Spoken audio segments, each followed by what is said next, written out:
यस्या प्रसादात् भगवत्प्रसादो यस्या प्रसादान्न गति कुतोऽपि ध्यायं स्तुवंस्तस्य यशस्त्रिसन्ध्यां वन्दे गुरो श्रीचरणारविन्दम् नमो महावदन्याय कृष्णप्रेम प्रदायते कृष्णाय कृष्णचैतन्य नामिने गौरतुषे नमः। हे कृष्ण करुणा सिंधु दीनबंधु जगत्पते गोपेश गोपिका कांत राधा कांत नमस्तुते। तप्त कांचन गौरांगी राधे वृंदावनेश्वरी वृषभानुसुते देवी प्रणमामि हरिप्रिये।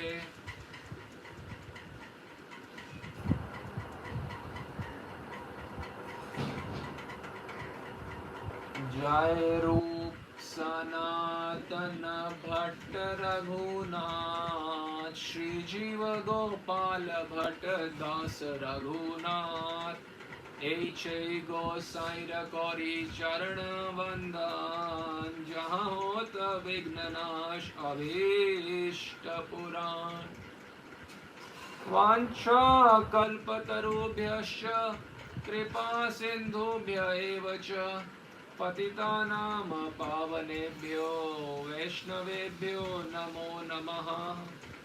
श्री गौरांग नित्यानंद श्री अद्वैत चंद्र गदाधर श्रीवासादि गौर भक्त वृंद। हरे कृष्ण कृष्ण कृष्ण हरे हरे हरे राम राम राम हरे हरे।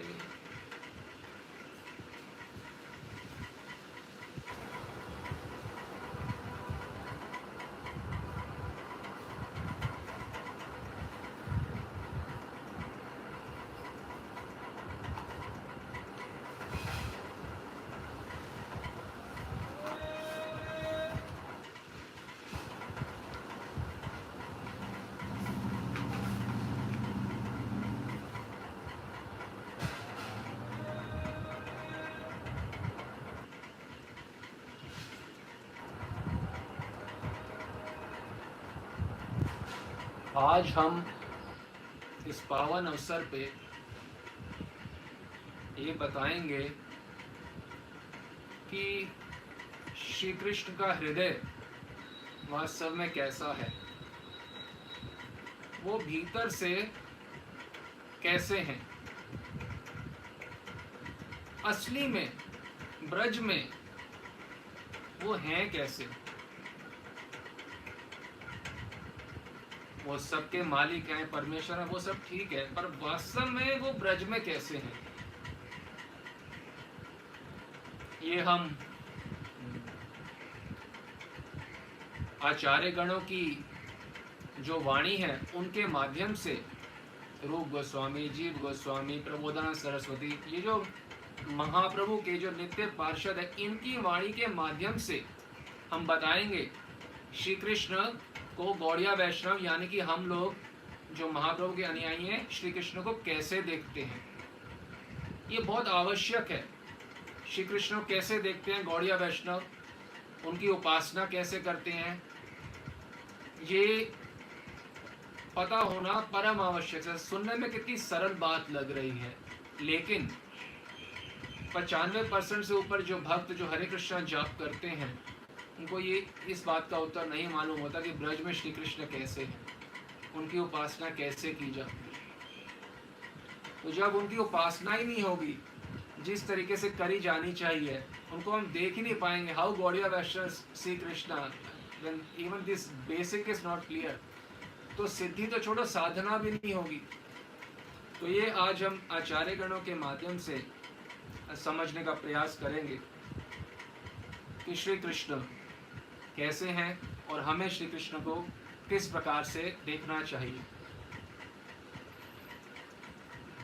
वृंदावन महिमामृत में यदि आप पढ़ें तो 3 अध्याय के 87वें श्लोक में 87 श्लोक में वर्णन आता है, अयम बृहद ईश्वरो ना गणितो अवतारो अप्योस, यानी कि श्री कृष्ण जो हैं वो अनगिनत, बिना गिनती के अवतार हैं। इतने अवतार हो चुके हैं ईश्वर के, उन सब ईश्वरों के महा ईश्वर हैं, महाअधीश्वर हैं, बिल्कुल हैं। और वो दिव्य रूप से द्वारका में भी रहते हैं। श्री कृष्ण ही दिव्य रूप से द्वारका में रहते हैं। श्री कृष्ण दिव्य रूप से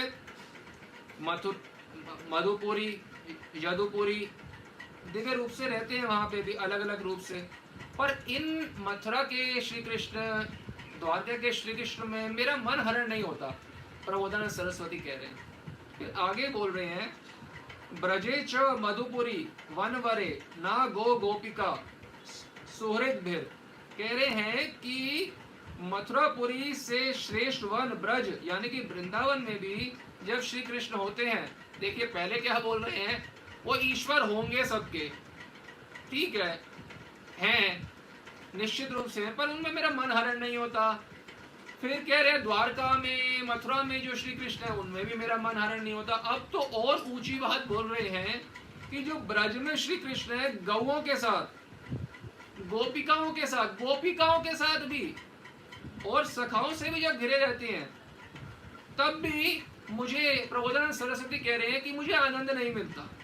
सोचिए मुझे आनंद कब मिलता है, मम तू राधिका कुंज गह, मेरा मन तो तभी संतुष्ट होता है, मुझे आनंद केवल तभी मिलता है, मेरा मन केवल तभी हरण होता है, मेरा चित्त सिर्फ आप तभी चुराते हो जब आप श्रीमती राधा रानी के कुंज में जाते हो।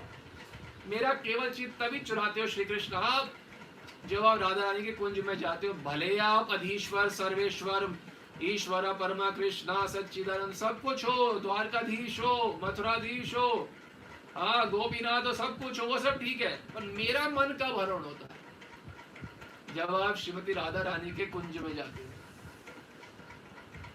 ये 387। अब 16 अध्याय का 3 नंबर श्लोक देखेंगे, उसमें वर्णन आता है कि मैं कौन से श्री कृष्ण के दर्शन करना चाहता हूँ। अभी तो आपको पता चला कि हम केवल वही गौड़िया वैष्णव वही श्री कृष्ण के दर्शन करना चाहते हैं जो राधा के कुंज में जाते हैं। हमारी राधा, कोई और राधा नहीं। मेरी स्वामिनी के कुंज में जब जाते हो ना हे ठाकुर, तभी मुझे भाते हो, अन्यथा नहीं। गौड़िया वैष्णव को सब सुख, सब दिव्य सुख भी पसंद नहीं है, दिव्य आनंद भी पसंद नहीं है, दिव्य रस भी सब पसंद नहीं है। यही प्रबोधानंद सरस्वती हमें समझा रहे हैं।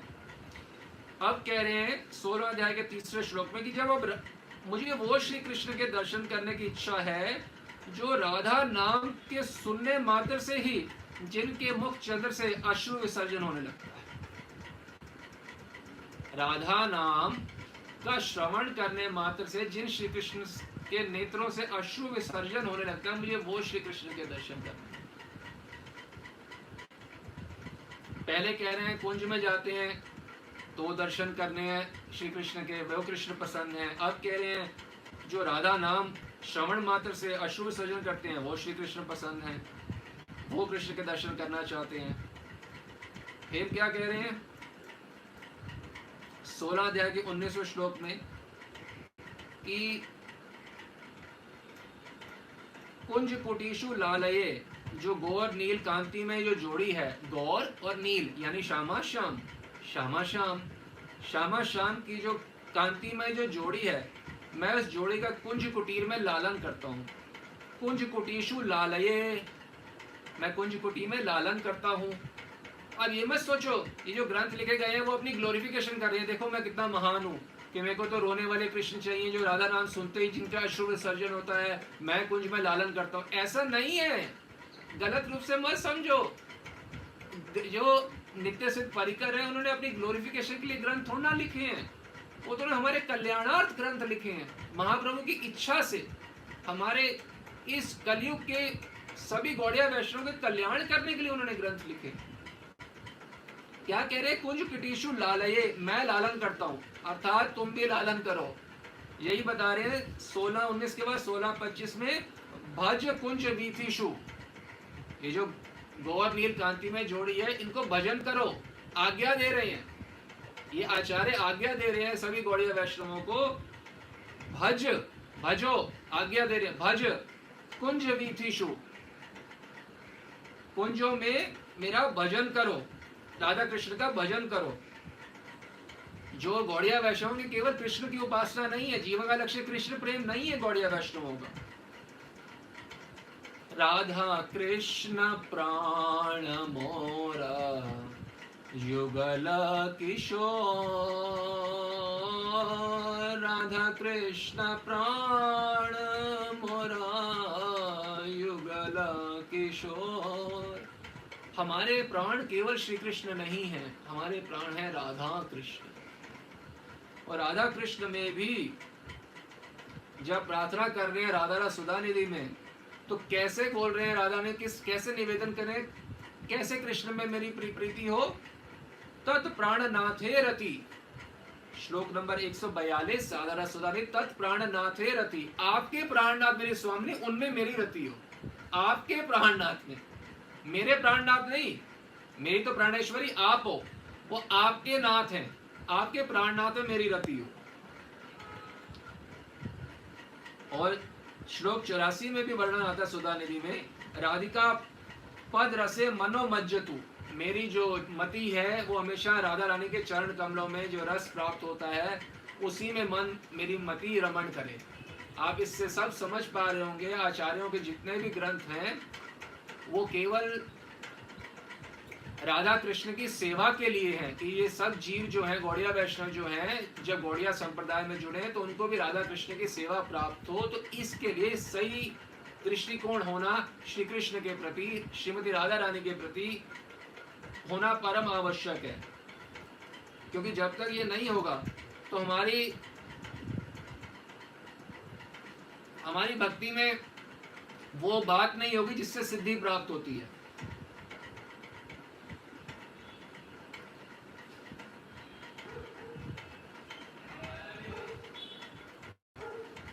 और भी बता रहे हैं वृंदावन महिमामृत में, वस राधिका पद तले नित्यम स्वतत्वे स्थितः, राधा रानी के चरण कमलों में, पद तले में नित्य रहो, स्थित रहो, उनके चरण कमलों में नित्य स्थित रहो, अपने तत्व में, यानी कि अपने राधा कृष्ण की सेविका के रूप में नित्य उसमें स्थित रहो। अगर गौड़िया वैष्णव की उपासना सख्य की हो या दास्य की हो या गोपी भाव की हो, तो ये श्लोक, एक भी श्लोक नहीं है अप्लाई होगा। राधा कृष्ण की ही उपासना है गौड़िया वैष्णव की, राधा कृष्ण की जो सेवा है वो केवल और केवल उनकी दासी यानी कि किंकरी, उनकी मंजरी करती है।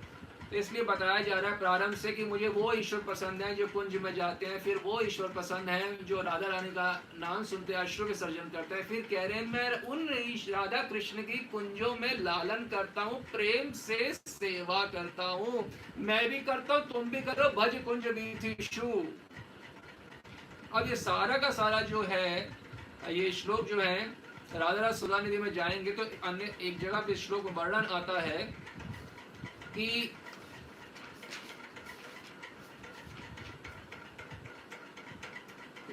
यमुना के तट पे जो कुंज मंदिर है उसमें ये सारे श्लोक का समन्वय एक श्लोक में हो जाता है कि यमुना के तट पे एक कुंज मंदिर है, और कुंज मंदिर में श्री कृष्ण है वो योगियों की तरह, योगी जो होते हैं ना ध्यान करते हैं, योगियों की तरह ध्यान कर रहे हैं, ज्योति का, ब्रह्म ज्योति का नहीं, पद ज्योति का, चरणों की ज्योति का ध्यान कर रहे हैं श्री कृष्ण, और साथ साथ में प्रेम अश्रु विसर्जन कर रहे हैं पद ज्योति का ध्यान करते हुए, और जिनकी पद ज्योति का ध्यान कर रहे हैं उन्हीं के नाम का जप भी कर रहे हैं।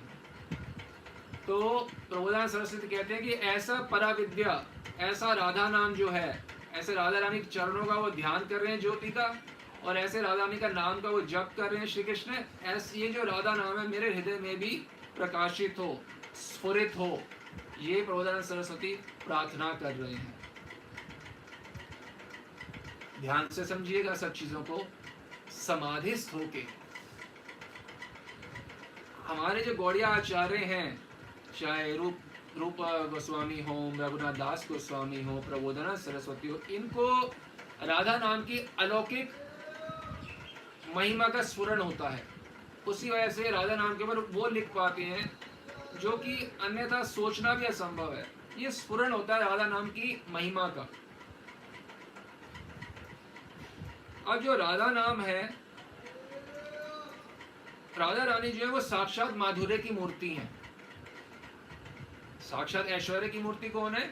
लक्ष्मी देवी। और साक्षात माधुर्य की मूर्ति कौन है? श्रीमती राधा रानी। तो जो हमारे आचार्यों को, गोस्वामी पादगण को जो ये स्फुरन होता है नाम महिमा, वो राधा रानी की माधुर्य नाम महिमा का स्फुरन होता है। माधुर्य नाम, ऐश्वर्य नाम नहीं, माधुर्य नाम महिमा। वो माधुर्य की मूर्ति है, तो उसी माधुर्य नाम की महिमा का स्फुरन होता है आचार्यों को, और वही वह अपने ग्रंथों में वर्णन करके चले जाते हैं। और जिस प्रकार से नाम के अंदर नामी के सारे गुण निहित होते हैं, उसी प्रकार से राधा रानी के दिव्य राधा नाम में, राधा इस दिव्य नाम में राधा रानी जो मादानाख्य महाभाववती हैं, उनके वो सारे गुण जो चमत्कारित्व है इस राधा नाम में निहित है। और इसी दिव्य मादकता प्रदान करने वाले राधा नाम का श्री कृष्ण कुंज के अंदर जप करते हैं अश्रु विसर्जन करते हुए, और इससे पहले वो राधा रानी के चरणों की पद नख ज्योति का ध्यान करते हैं। जो ये कुंज कुटीर है, बताया गया कुंज कुटीशु लालय, ये जो कुंज कुटीर है इसमें सब कुछ वो हो रहा है जो अन्य श्लोकों में वर्णन आया कि नाम लेते हुए अश्रु विसर्जन ये हो रहा है। कहाँ पे हो रहा है? कुंज कुटीर में। कहाँ पे हो रहा है? जब श्री कृष्ण कुंज में जाते हैं। तो सारी चीजें इस श्लोक में हो रही हैं जो हमने पहले इतने श्लोकों में आपको वर्णन की थी। जब श्री कृष्ण राधा रानी की उपासना करते हैं तो अलग अलग जगह पे उपासना करते रहते हैं। ब्रज में श्री कृष्ण राधा रानी की उपासना अलग अलग स्थान पे करते हैं, पर सबसे श्रेष्ठ जो राधा रानी की उपासना का स्थान है, जहाँ पे उन्हें सबसे श्रेष्ठ उद्दीपन होता है राधा रानी का, वह है कुंज कुटीर। कुंज कुटीर में राधा रानी का सर्वश्रेष्ठ जो है उद्दीपन होता है। इस श्लोक में भी बताया गया है कुंज मंदिर है। ये नहीं सोच रहे थे हम योग्य नहीं है, अरे भाई कुंज मंदिर की बात हो रही है, कोई इससे पुरुष की बात नहीं हो रही है। कुंज मंदिर, मंदिर मतलब जहाँ उपासना होती है, भक्ति होती है, सेवा होती है हमारे इष्ट देव की। तो कुंज मंदिर जो स्त्री पुरुष का जो काम संबंध होता है उसको, वो तो काम क्रीड़ा है। वो मंदिर, आपको कोई बोलता है मैं मंदिर में अपनी पत्नी के साथ काम क्रीड़ा कर रहे हो? नहीं, राधा कृष्ण की जो दिव्य लीला है वह निकुंज मंदिर कहलाया जाता है। मंदिर अति पावन स्थान, ईश्वर की लीला है। और पावन स्थान में क्या कर रहे हैं? ध्यान कर रहे हैं। कभी कोई सोच सकता है जब ये आचार्य वर्णन ना करे कि कुंज कुटीर में श्री कृष्ण राधा रानी का ध्यान कर रहे हैं? राधा रानी का भी नहीं, उनकी नख चंद्र ज्योति जो है उसका ध्यान कर रहे हैं। तो जब आचार्यों के मुख से सुनेंगे, तत्वता महापुरुषों के द्वारा वो वर्णन करते हैं जब जो आचार्य वाणी है, तो ये तो श्रवण मंगलम है। इससे तो सारे हृदय की मैल गायब हो जाती है। यदि कोई सोचे केवल श्रीमद् भागवतम भगवद गीता पढ़ के आप गौड़िया दर्शन की सिद्धि प्राप्त कर लोगे, असंभव। ये रघुनाथ दास गोस्वामी, प्रबोधन सरस्वती, रूप गोस्वामी, सबने ग्रंथ किस लिए लिखे हैं? ये जो इन्होंने मार्ग बताई है, पिछले जितने ही मार्ग है उससे सर्वथा अभिन्न, बिल्कुल भिन्न है, बिल्कुल भिन्न। ग्रंथ खोलोगे होश उड़ जाएंगे, क्योंकि ग्रंथ नहीं खोले तो सोचते कि हाँ बस गीता भागवत में जो लिखा है, अरे भाई कुंज कुटीशु लालये, राधा नाम खुल के नहीं बताया गया भागवत में। याद है कुंज कुटीशु लालये, कैसे लालन करना, यही इन ग्रंथों का विषय है। तो सबसे श्रेष्ठ स्थान जो राधा उपासना का श्री कृष्ण के लिए है वह कुंज कुटीर है। वह वहां पे योगियों की तरह उपासना करते हैं राधा रानी की। और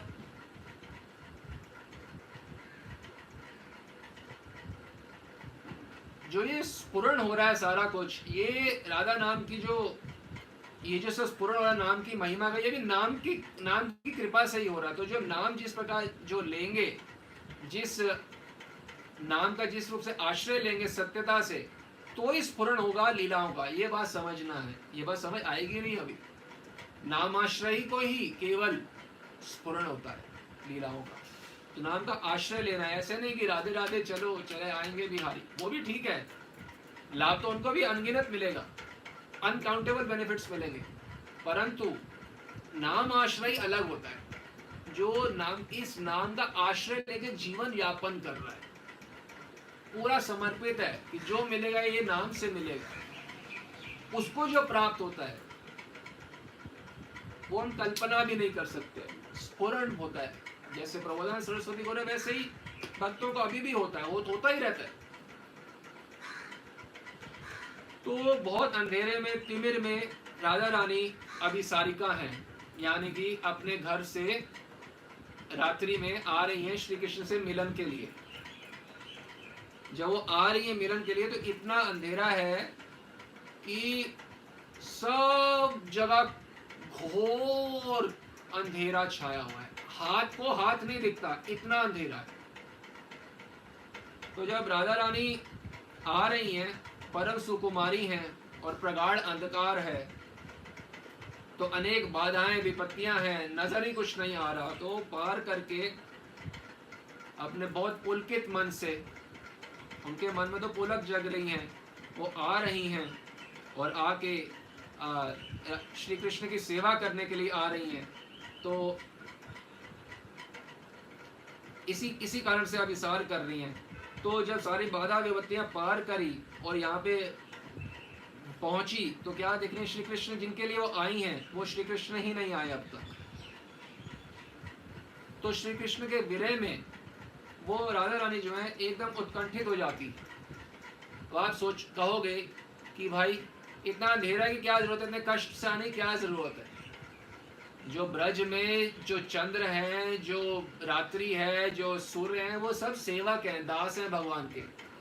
श्री कृष्ण की लीला को और रसमय बनाने के लिए सब कुछ होता है, चाहे अंधेरा हो चाहे रोशनी हो।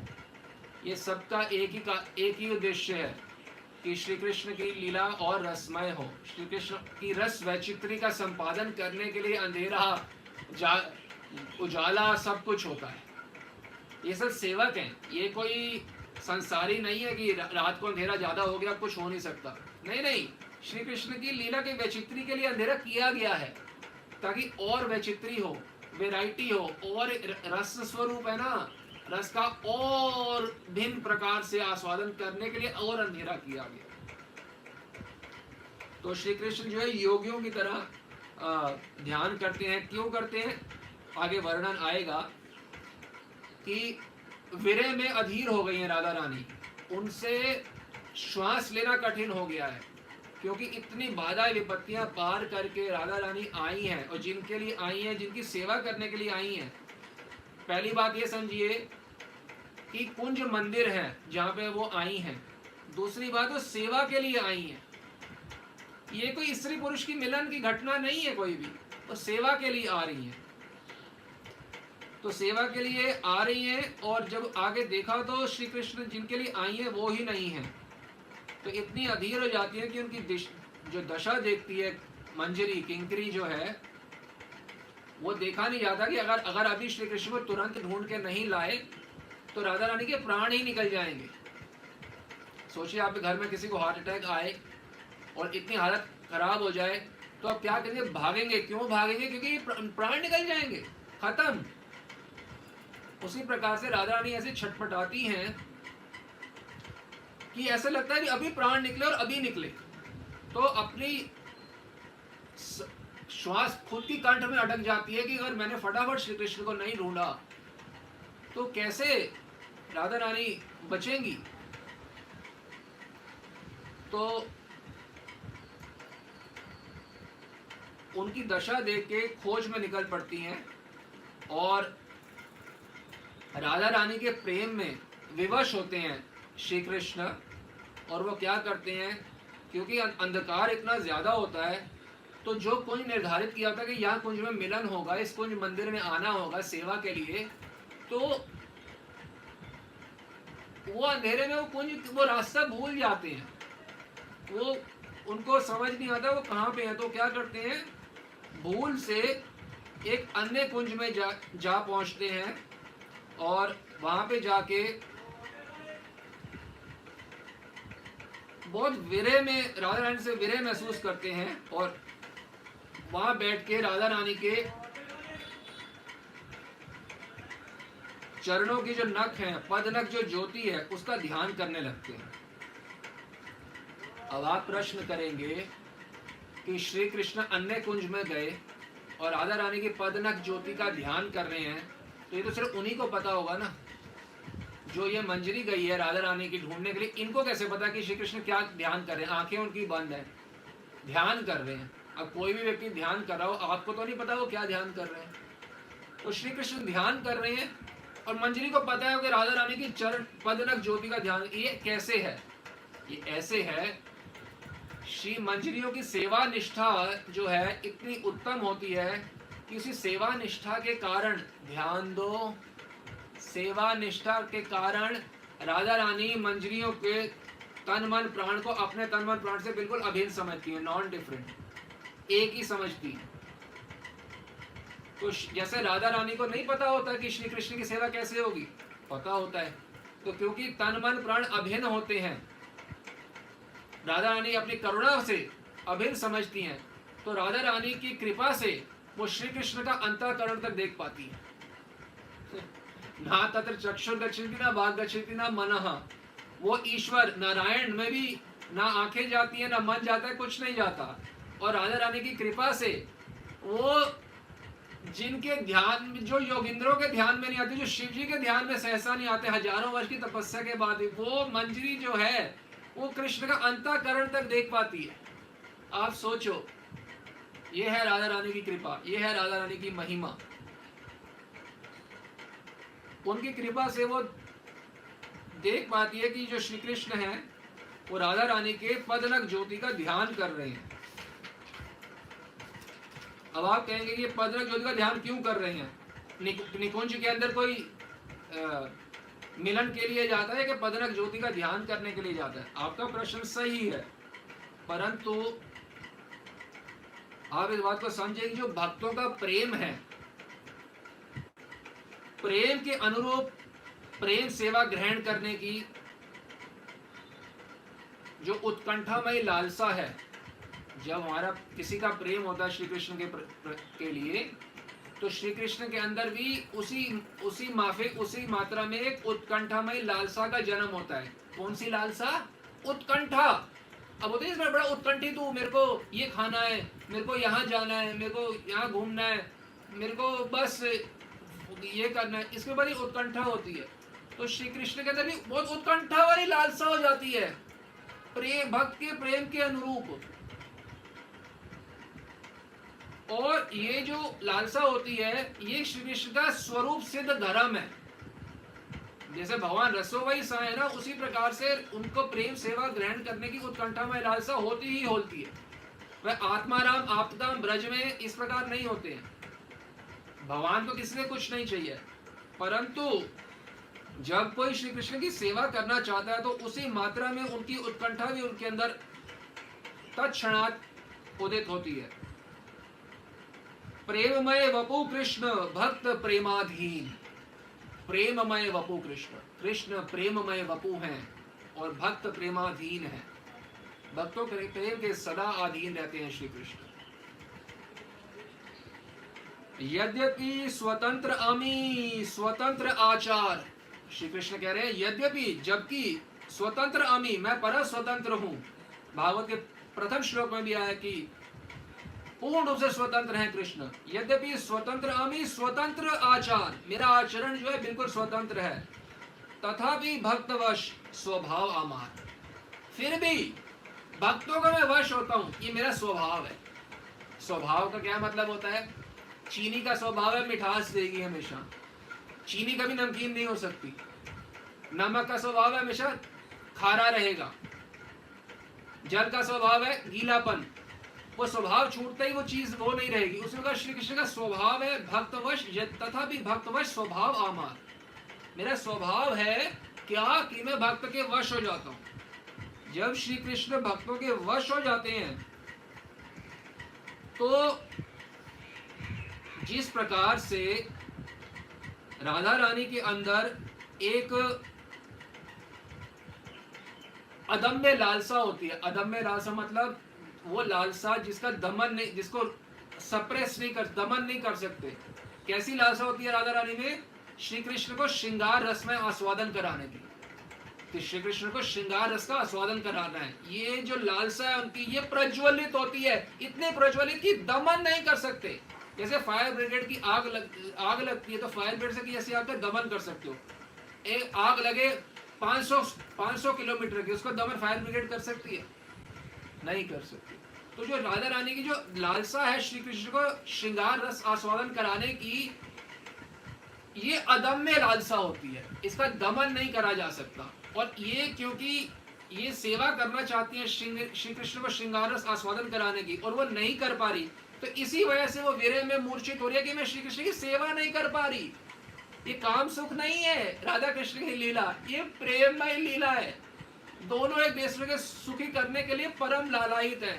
एक श्रृंगार रस का आस्वादन कराना चाहती है राधा रानी, और दूसरे श्री कृष्ण जो है उनके अंदर उनके अंदर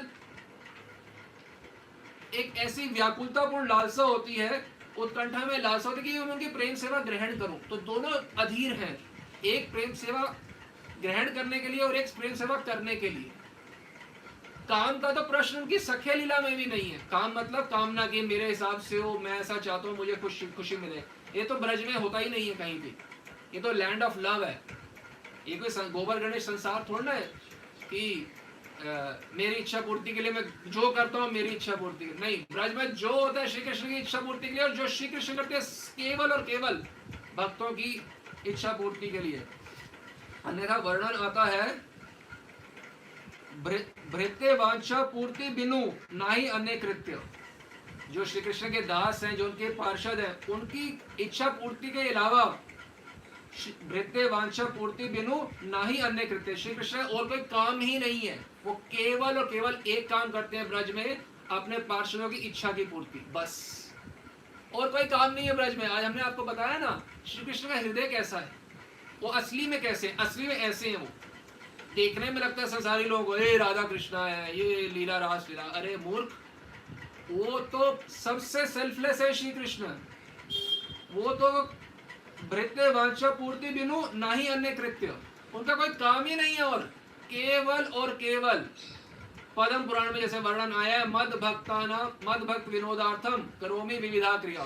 विविध प्रकार की क्रिया करते हैं, किसी के साथ खेलते हैं, किसी के साथ कुंज लीला करते हैं, किसी का वात्सल्य रस का स्वागत करते हैं। किस लिए? मद भक्त विनोदार्थम, भक्तों के विनोद, भक्तों के सुख के लिए करते हैं। नहीं तो वो तो आत्मा राम आप्त काम है ना। भगवान में कोई कामना जगा दे, ऐसा तो कोई ना पैदा हुआ था ना हो सकता है। हाँ, प्रेम ऐसी चीज है, जिस तरीके का प्रेम होगा वैसी कामना श्री कृष्ण के हृदय में स्वतः जागृत हो जाती है। अन्यथा कोई सांसारिक गुण से श्री कृष्ण में कामना जगा दे, अरे श्री कृष्ण के दासों में कोई कामना नहीं जगा सकता, जो श्री कृष्ण में कैसे कोई कामना जगाए। तो हम कुंज कुटीर से कहां पहुंचे जा रहे हैं। अदम्य लालसा है सेवा करने की, राधा रानी की श्रृंगार रस सेवा करने की, और अदम्य सेवा ग्रहण करने की लालसा श्री कृष्ण में भी है, उसी मात्रा की। तो इसी बात से, क्योंकि इतनी मादन युक्त वासना है श्रृंगार रस की सेवा करने की, मादकता युक्त, और वैसे ही उसी मात्रा में उनकी व्याकुलता है, उत्कंठा है सेवा ग्रहण करने की। इसी उत्कंठा में वे सब कुछ भूल जाते हैं, इसलिए कुंज में रास्ता भूल गए। अंधकार तो एक माध्यम बना, वास्तव में प्रेम की वजह से वह रास्ता भूल गए। ऐसा अनेक बार होता है, राधा रानी भी आ रही होती है श्री कृष्ण से मिलन के लिए, वो रास्ता भूल जाती है। मंजरी उनका रास्ता दिखाते हुए लाती है। महाप्रभु के संबंध में भी आप पढ़ेंगे चैतन्य चरितामृत, चैतन्य भागवत, आप पाएंगे महाप्रभु कितनी बारी रास्ता भूल जाते थे। ये नहीं कि कुंज का रास्ता, वो तो कई दिनों रास्ता भूल के नवद्वीप में घूमते घूमते उनको लगता था वृंदावन में आ गए। तो प्रेम में ऐसा होता है, जब प्रेम का कुछ छींटा फूटा हृदय में आएगा, जिस साधक है, वह ये बातों को और अच्छे से समझ पाएगा। अभी तो आचार्य गुरुजनों की वाणी के माध्यम से हम इन चीज़ों को अच्छे से समझने की चेष्टा करें।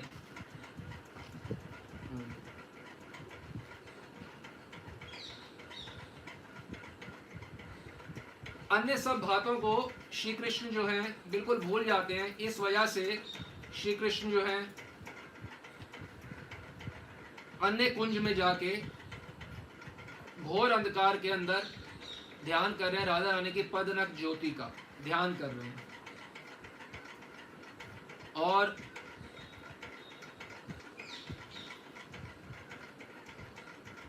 ध्यान करते ये सोच रहे हैं इतना अंधकार है, उनका जो सारा जो उनको चिंता है वो ये है कि इतना अंधकार है, इस अंधकार में सुकुमारी जो मेरी प्यारी, मेरी मेरी मेरी सर्वस्व, मेरी प्रिया जी कैसे आएंगी, अंधेरे में कैसे आएंगी। फिर उनको ध्यान में आता है कि राधा रानी की जो पदनक की ज्योति है, चरण के जो नख है, नाखून, उनकी जो ज्योति है, वो ज्योति सूर्य की किरण की तरह पथ, जो पथ होगा उसका वो आलोक प्रदान करेगी, रोशनी देगी, और वो अपने आप स्वतः पथ दिखता हुआ आएगा और मिलन तब संभव हो पाएगा।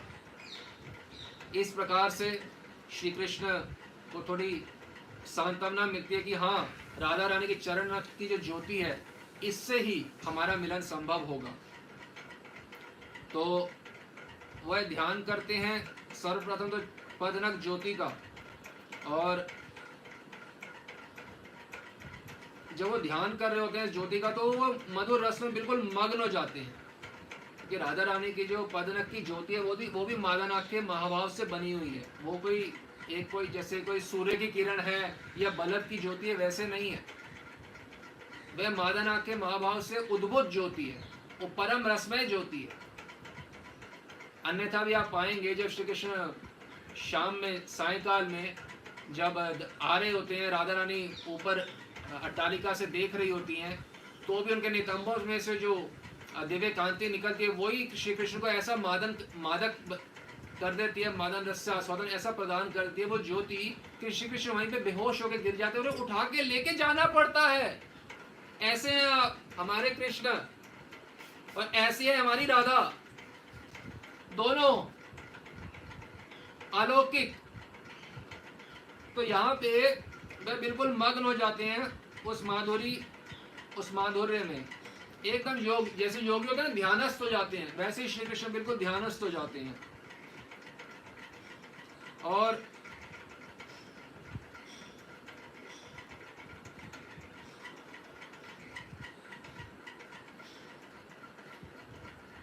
जैसे कि जो ब्रह्म ज्योति का ध्यान करते हैं, उनके भीतर जो है वो ज्योति का प्रकाश होता है। एक प्रकार से आप ये समझना चाहिए, उनका जो हृदय है वो ब्रह्म ज्योति की छटा से उद्भासित हो जाता है। उसी प्रकार से श्री कृष्ण का जो हृदय है वो राधा रानी की चरण नख ज्योति से आलोकित हो जाता है, एकदम आलोकित हो जाता है। तो दोनों देखा जाए, दोनों बहुत तड़प रहे हैं, श्री कृष्ण भी और राधा रानी भी। किसके लिए, किस वजह से तड़प रहे हैं बताइए? दोनों एक दूसरे से अत्यधिक स्नेह करते हैं, केवल यही कारण है तड़पने का। वो वहां तड़प रही है राधा रानी कुंज में कि मैं सेवा नहीं कर पा रही हूँ, और यहाँ पे श्री कृष्ण तड़प रहे हैं कि मैं सेवा ग्रहण नहीं कर पा रहा हूँ। वो इतनी मुश्किल से सेवा बाधाएं पार करके सेवा के लिए आई हैं। तो काम का तो एक आयोटा लेश मात्र भी नहीं है ब्रज में। दोनों का जो पीड़ा का कारण है वह कारण है एक दूसरे के प्रति प्रगाढ़ स्नेह। सहज स्नेह स्नेही जो, एक प्राण दो देही जो। सहज स्नेह स्नेही जो, एक प्राण दो देही जो। सहज स्नेह स्नेही जो, दो प्राण एक प्राण दो दे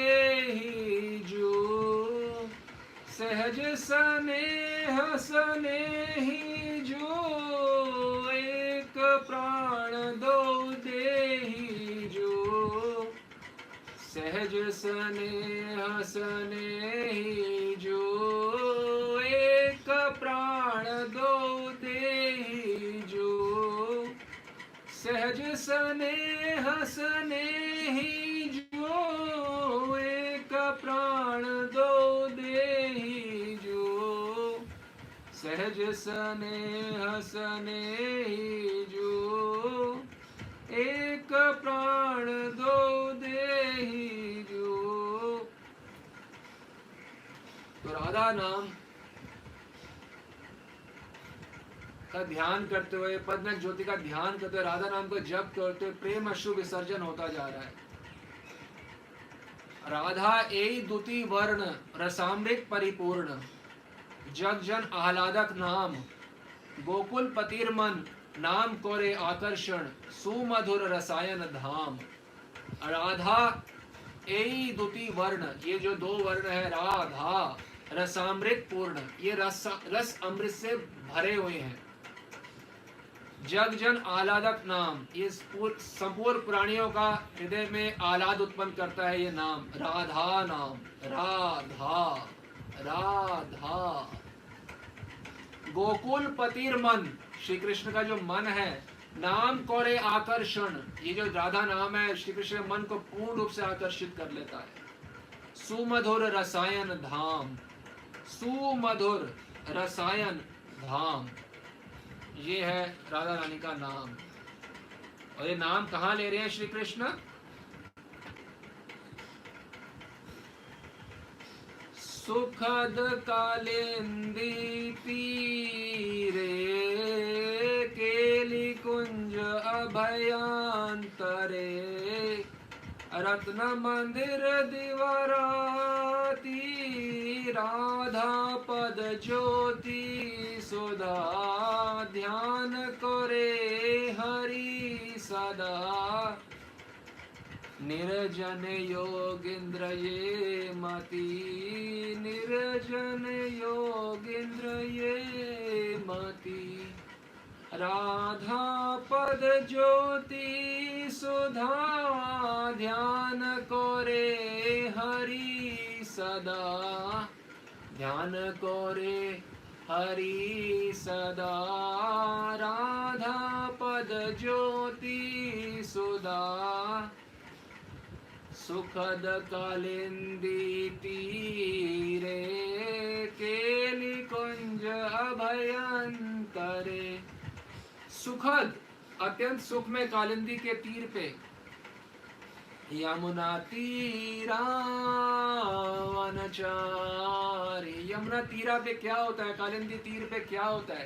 केली कुंज के भीतर अभयंतरे, दिन रात राधा पद नक ज्योति सुधा का ध्यान करते हैं। ध्यान करे हरि सदा, कैसे करते हैं? योगिंद्र की तरह ध्यान करते हैं, योगिंद्र की तरह।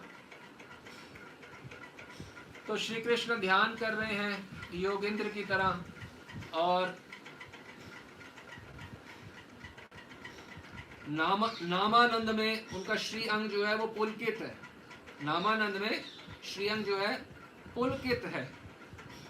और जो प्रेम आश्रयों की जो धार है, एक दो बूंद नहीं निकल रही, धार निकल रही है, धार धार प्रवाहित होती जा रही है प्रेम आश्रयों की। और मधुमेह नाम जप कर रहे हैं, राधा पग ज्योति का ध्यान कर रहे हैं और रति रस आनंद में उल्लसित हो रहे हैं। क्योंकि राधा नाम लेंगे तो कौन सा आनंद होगा? रति रस। निकुंज योनो रति के निषेध्य याली भेर्यो। अब ये जब सब गाते हैं तो ये सब पता तो होना चाहिए कैसे क्या होता है। रति रस का आनंद मिल रहा है केवल राधा में नहीं, राधा के नाम के मिलन से, राधा के नाम के आलिंगन से। राधा आलिंगन, राधा नाम आलिंगन भेद नहीं है। राधा और राधा नाम में कोई भेद नहीं है। राधा आलिंगन, राधा रति रस आनंद श्री कृष्ण को प्राप्त हो रहा है नाम लेने से।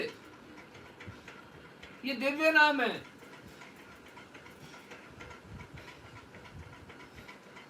नाम के भीतर नामी के सभी गुण हैं, सभी गुण।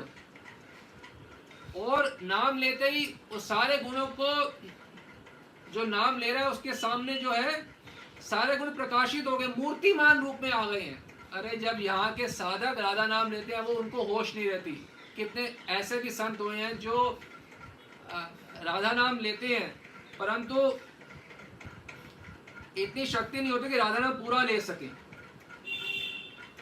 हम आपको कुछ बातें बताएंगे, आपको विश्वास नहीं होगी। विश्वास होने के लिए भी अच्छे भजन की आवश्यकता है।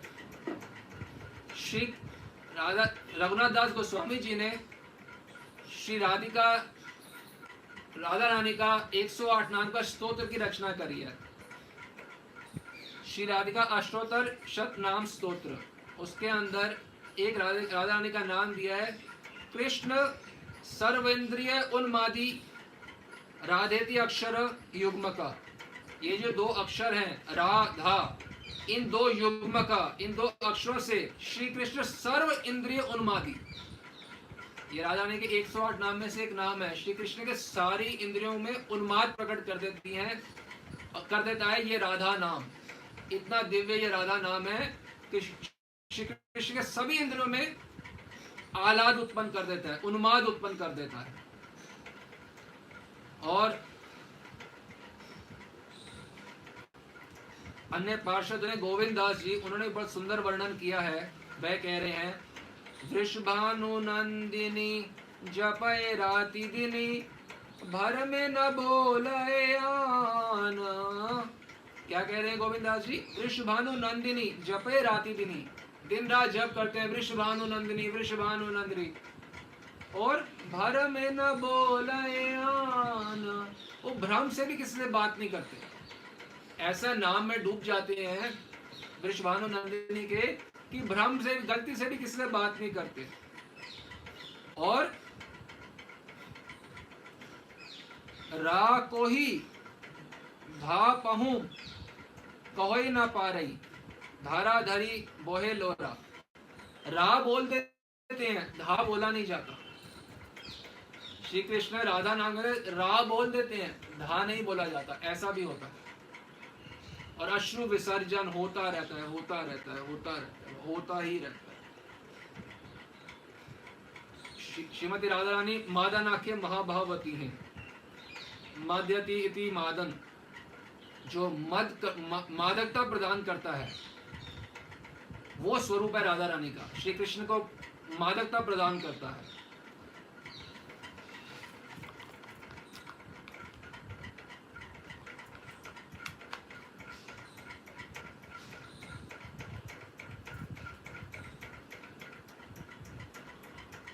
तो राधा रानी के जो मिलन में जो आनंद होता है, मादन के महाभाव में राधा रानी, उनके मिलन में जो आनंद है श्री कृष्ण को, वो जो नाम ले रहे हैं तो नामालिंगन हो रहा है, नामानंद प्राप्त हो रहा है। तो क्या नाम है राधा रानी का? कृष्ण सर्वेंद्रिय उन्मादी। केवल जीवा को उन्मादित नहीं करती, सारी इंद्रियों को में प्रकाश हो जाता है उस मादन भाव का नाम लेने से। तभी तो यहाँ पे भी संत जो है सब छोड़ के नाम में डूब जाते हैं। क्यों? क्योंकि नाम में ऐसा आनंद है फिर कुछ करने लायक नहीं रहता व्यक्ति, इसलिए नाम ही लेता रहता है। जिससे आनंद मिल रहा है वही तो वो करेगा कंटिन्यू। कोई तपस्या थोड़ा है कोई नाम लेना। ये तो है, ये तो भाई करोड़ रुपए के, 1 करोड़ रुपए और मिल रहा है, फिर और करोड़ रुपए मिल रहा है, ऐसे है। कोई तपस्या नहीं है नाम लेना, ये तो आनंद का विषय है। आनंद बढ़ता रहता है, इसलिए नाम छोड़ ही नहीं सकते संत। हाँ, धा नहीं बोल पाते, ये हालत हो जाती है श्री कृष्ण की। और श्रीमद जीव गोस्वामी पाद कहते हैं भगवत संदर्भ में, अवतारान अंतर्वत परमेश्वर्यस्यैव वर्ण रूपेण अवतारोयम इति। यानी कि जैसे श्री कृष्ण उद्धार करने के लिए संसार के जीवों का या अवतरण लेते हैं, जैसे आज हम जन्माष्टमी बना रहे हैं, उसी प्रकार से अक्षर रूप में श्री कृष्ण या भगवान जो है अपनी अनंत रस माधुरी का विस्तार करते हुए जीवा पे अवतरित होते हैं, भक्त की नृत्य करते हैं। और नाम और नामी में रस का भेद नहीं है। रस नाम में भी वही रस है जो नामी में है, क्योंकि वो नामी का नाम है। उसी प्रकार से राधा रानी जो है, उनका जब नाम जो है उसमें महाभाव जो है, वो जो अखंड आस्वादन है उसमें निहित है। जैसे राधा राधा नाम में डूब जाना ये जीवन की सार्थकता है। श्री कृष्ण के लिए भी तो सामान्य जीव की तो बात ही क्या है। आश्चर्य रूप है राधा नाम। इस आश्चर्य रूप का जो अनुभव है वो महापुरुष करते हैं, क्योंकि वो करते हैं तो ही उनको अनुभव होता है। बिना करे नहीं होता कुछ अनुभव। बिना पानी में उतरे स्विमिंग नहीं कर सकते, तो बिना राधा नाम में डूबे उसका आस्वादन नहीं कर सकते। आचार्यों की वाणी है कि श्री कृष्ण राधा नामानंद में डूब जाते हैं, रसामृत परिपूर्ण।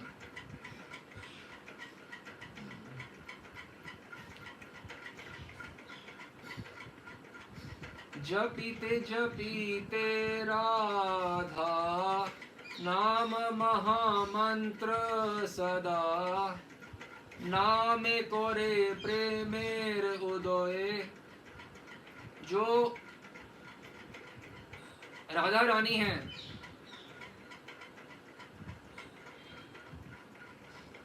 उनका जब नाम जपा जाता है, जपीते जपीते राधा नाम महामंत्र सदा, जो सदा राधा राधा नाम जपता है, नामे कोरे प्रेमेर उदय। जो ये नाम है ये प्रेम का उदय कर देता है हृदय में, चित्त में। राधा, अरे जो श्री कृष्ण है उनका नाम ही हरि है, यानी कि वो सबका मन हरण कर लेते हैं। वो श्री कृष्ण का कुछ हरण करा जा सकता है क्या? हाँ, उनका चित्त हरण कर लेता है ये राधा नाम। ये है राधा नाम की महिमा। इसलिए आज के प्रवचन का महात्म्य टाइटल है राधा नाम महात्म्य। इनका महात्म्य का वर्णन नहीं करा जा सकता। जो श्री कृष्ण को मत कर दे, ऐसा क्या व्याख्या की जा सकती है। अतएव आनंद रूप त्वमस्य श्री विग्रहस्य, जैसे श्री कृष्ण का जो विग्रह है उसमें आनंद है, रस है, उसी प्रकार से भगवान के विग्रह की तरह भगवान का नाम है, उसमें भी आस्वादित जो है पूर्ण आस्वाद, अखंड आस्वादन नाम के अंदर निहित है। नाम विग्रह स्वरूप तीना एक रूप, तीने भेद नाई, तीन चिदानंद रूप। नाम, भगवान का नाम, भगवान का विग्रह, भगवान का स्वरूप, ये तीनों एक हैं, तीनों में भेद नहीं है, तीनों चिदानंदमय हैं। कृष्णदास कविराज कह रहे हैं तीनों चिदानंद, तीनों चिदानंद में है, किसी में भेद नहीं है। भेद बोलना नाम मिलना है, नाम मिलना सिद्धि मिलना है। वास्तविक महापुरुष के मुख से नाम प्राप्त हो जाना, नाम महिमा प्राप्त हो जाना, इससे बड़ा अनगिनत भक्त लोग हरे कृष्ण में जप करते हैं, किसको ये रस रहस्य पता है। हमारे भाग विलक्षण हैं जो हमें ये बात सुनने को भी प्राप्त हो रही है। जीव गोस्वामी पाद अन्यथा वर्णन करते हैं, एकम एव सच्चिदानंद रस आदि रूपम तत्वम द्विधा विभूत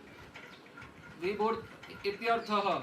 यानी कि एक सच्चिदानंद जो तत्व है, जो सच्चिदानंद तत्व है, एक जो है वो नाम और नामी रूप से दो रूप से आविर्भूत हुआ है।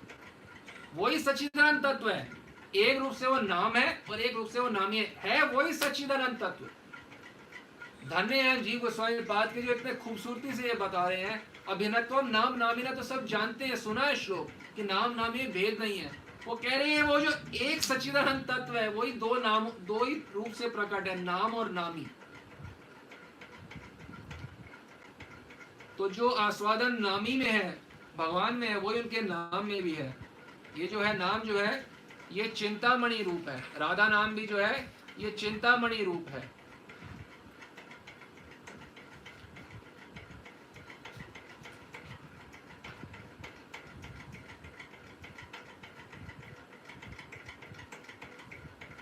की अमृत राधा नाम मधुर मधुर धाम, सर्वानंद सुखेर अवधि। यही नाम चिंतामणि परामृत शिखरिणी, देवे दुर्लभ रस निधि। ये जो नाम है ये चिंतामणि है, ये राधा नाम। यही नाम चिंतामणि राधा नाम के विषय में बोला जा रहा है। परामृत शिखारिणी, देवे दुर्लभ रस निधि। ये देवों को जो दुर्लभ है रस की निधि, ये रस समुद्र जो देवों को दुर्लभ है। क्या रस समुद्र? राधा नाम।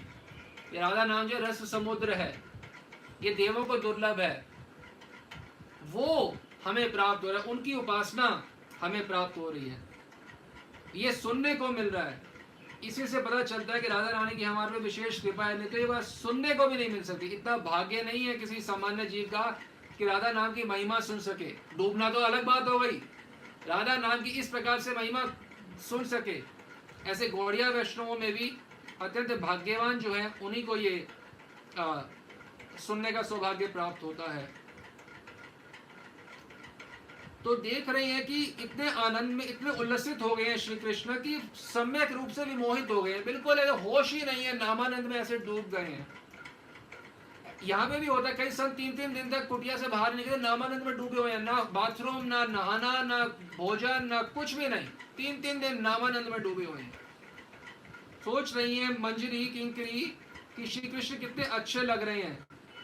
मंजरी को हर प्रकार के कृष्ण अच्छे नहीं लगते, जैसे बताया प्रबोधन सरस्वती ने, जो कुंज में श्री कृष्ण होते हैं, जो राधा रानी के वश होते हैं, जो राधा रानी के प्रति अनुराग से जिनका चित्त भरा हुआ होता है, वो श्री कृष्ण जो है मंजरी को पसंद है। सब सुखों को मंजरी पसंद नहीं करती राधा दासी, यानी कि गौड़िया वैष्णव। गौड़िया वैष्णव हर प्रकार के कृष्ण को नहीं चाहते, कैसे भी कृष्ण नहीं, ऐसा नहीं है। वो कृष्ण जो राधा रानी के वश है, विवश है, आत्महारा हो गए हैं परमानंद में,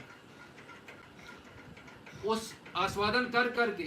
तो ऐसे श्री कृष्ण को जो राधा नाम के जप करता है और राधा पद ज्योति के ध्यान करता है, ऐसे योगेंद्र के कृष्ण को, योगेश्वर योगी कृष्ण को दिखाना होगा स्वामिनी को। यही इच्छा हो रही है मंजरी की कि ये कृष्ण को तो मेरे को अपनी स्वामिनी को दिखाना ही होगा। ऐसा कई बार सखियां जो होती हैं वो देखती हैं कि श्री कृष्ण अन्य सखियों के पास भी जाते हैं तो वो चिंतित होती हैं, और चिंतित राधा रानी होती है कि कृष्ण क्यों नहीं आए। तो फिर जब देखती हैं श्री कृष्ण का हाल, जो सखियां फिर वर्णन करती हैं राधा रानी को, फिर राधा रानी को सांत्वना मिलती है। इसी प्रकार से कई बार वर्णन किया जाता है, सुनरी सखी मैं साच कहत हूँ, सुनरी सखी मैं सहज कहत हूँ, तू जल है ये मीन, तू जल है ये मीन, लालन तेरे ही आधीन, ओ लालन तेरे ही आधीन, तू जल है ये मीन, लालन तेरे ही आधीन। सुनरी सखी मैं साच कहत हूँ, तू जल है ये मीन, ओ लालन तेरे ही आधीन। सखी राधा ने कह रही है, सुनरी सखी मैं सच कहती है, सुनरी सखी मैं साच कहत हूँ, तू जल है, राधा ने आप जल हो, और श्री कृष्ण तो मीन है, मछली है, मछली पानी को छोड़ के जा सकती है? नहीं जा सकती। उसी प्रकार से कुंज में मिलन नहीं हुआ आपसे, परंतु कहीं अन्यत्र जाने का तो विचार भी नहीं आता श्री कृष्ण के मन में, वो तो आपका अन्यत्र कुंज में ध्यान कर रहे हैं। सुनरी सखी मैं साच कहत हूँ, तू जल है ये मीन, ओ लालन तेरे ही आधीन, ओ लालन तेरे ही आधीन।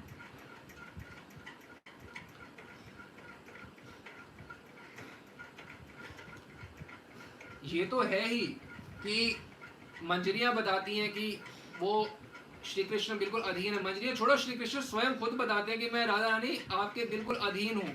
श्री कृष्ण स्वयं भी बोलते हैं, आप हैरान होंगे पर ये भी सत्य, श्री कृष्ण स्वयं बोलते हैं कि मैं आपके बिल्कुल अधीन हूँ राधा रानी। ये वर्णन आता है वृंदावन दास जी के द्वारा, वह श्री कृष्ण की उक्ति कर रहे हैं प्रस्तुत।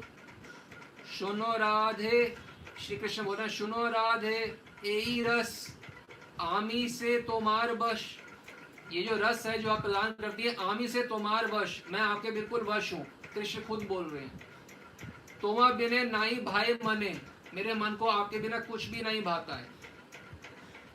जपिते तोमार नाम, धैर्य न धरे प्राण, तुआ रूप करिए ध्याने, मैं आपका नाम का जप करता हूँ, जपिते तुम्हार नाम। श्री कृष्ण स्वयं राधा रानी को बोल रहे हैं, जपिते तुम्हार नाम।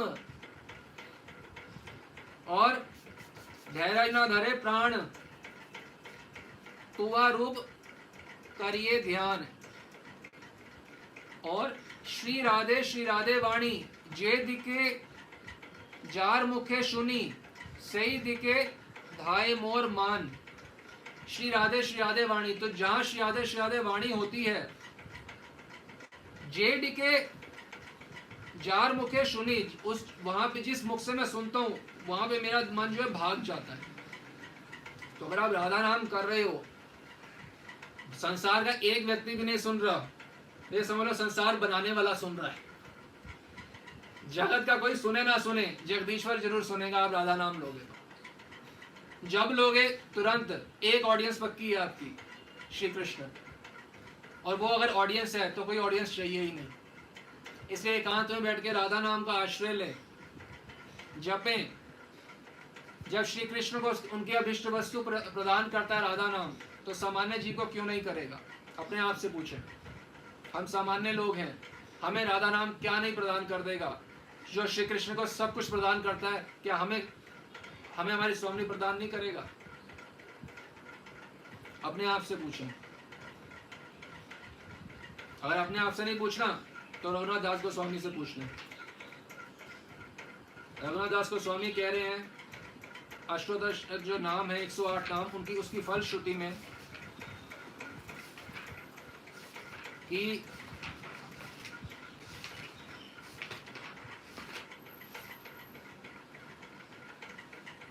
जो भी ये अष्टोदश नाम जो राधा रानी के हैं वो नाम लेता है, परम प्रीत्य दीनः कातर मानसा सनाथम अचिरेणेव सनाथम इक्षते ध्रुवम। जो राधा रानी के नाम 108 नाम उच्चारण करता है, 108 क्या राधा नाम एकमात्र अपने नाम में एकमात्र नाम ही पर्याप्त है, जो ये उच्चारण करता है, ये वो तरीका है जिससे राधा रानी की सेवा की प्राप्ति की जा सकती है। और कैसे? सनाथम, वो अपने नाथ के साथ, यानी कि युगल किशोर साथ में प्राप्त होते हैं जो राधा नाम करता है। कृष्ण नाम करेंगे तो राधा रानी प्राप्त नहीं होंगी, क्योंकि उनके अन्य रसों में भी कृष्ण नाम लिया जा सकता है। जब राधा नाम करते हो श्री कृष्ण प्राप्त होंगे ही होंगे। वो कहाँ जाएंगे? राधा रानी की उपासना तो श्री कृष्ण के साथ ही होती है, उनके अलग बिना हो ही नहीं सकती। परंतु श्री कृष्ण की उपासना राधा रानी के बिना भी हो सकती है। सख्य रस है, वात्सल्य रस है, दास्य रस है इत्यादि। परंतु ये तो सर्वश्रेष्ठ रस है जिससे श्री कृष्ण का अंतर तक देखा जा सकता है। गोपी नहीं देख सकती इस तरीके से अंतर श्री कृष्ण का, यशोदा नहीं देख सकती, केवल और केवल मंजरी देख सकती हैं राधा रानी की असीम कृपा से। इतनी ऊंचा पदवी प्राप्त होती है मंजरी पदवी गौड़िया वैष्णव की, इसकी कल्पना करना एक सामान्य जीव के लिए असंभव है। उत्कंठा से अधीर राधा रानी हैं, श्याम सुंदर नहीं पहुंच पाए हैं, तो इतनी बाधाओं को पार करके भी राधा रानी आई हैं, तो किसी प्रकार से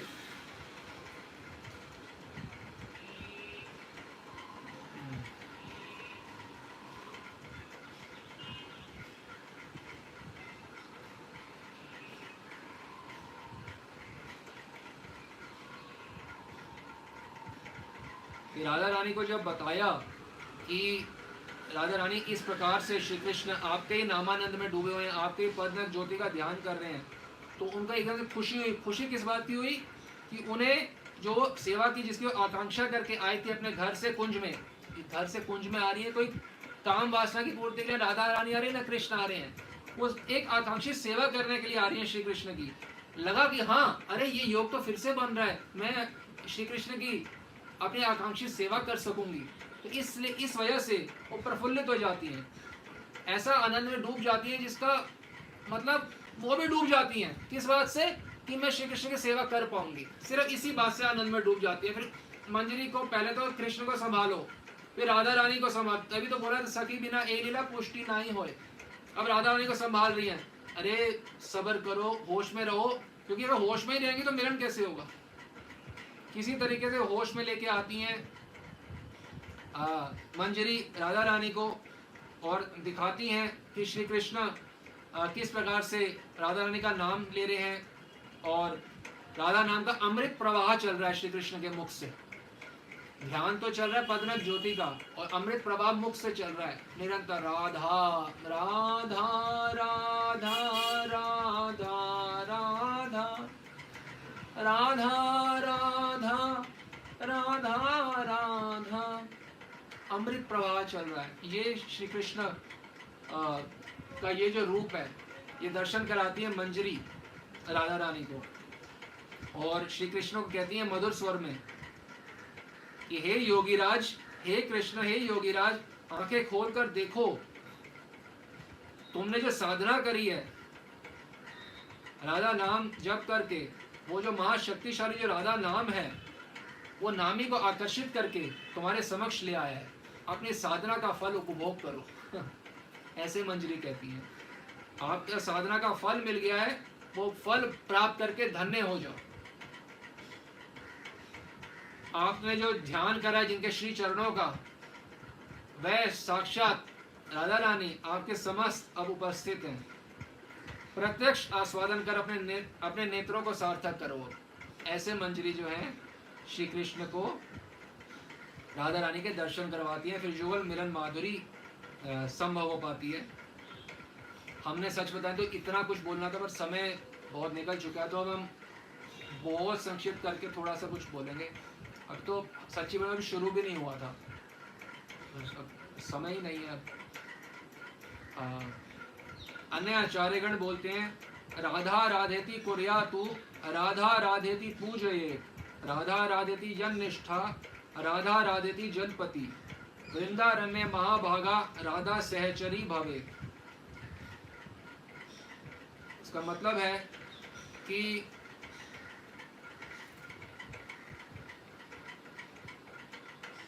जो लोग राधा राधा कीर्तन करते हैं, जो राधा रानी की पूजा करते हैं, जो राधा रानी का नाम जप करते हैं, जिनकी राधा राम में जिनकी निष्ठा है, सबसे बड़ी बात तो है निष्ठा की, जिनकी राधा राम में निष्ठा है, क्योंकि अक्षर नहीं है, ये भगवान है, भगवान रूप में अक्षर है, अक्षर रूप में भगवान है, जो मर्जी समझ लो।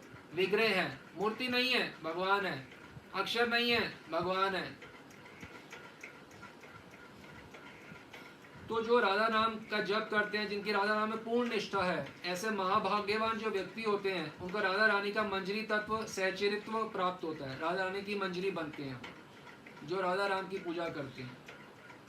ये बात अच्छे से समझनी चाहिए।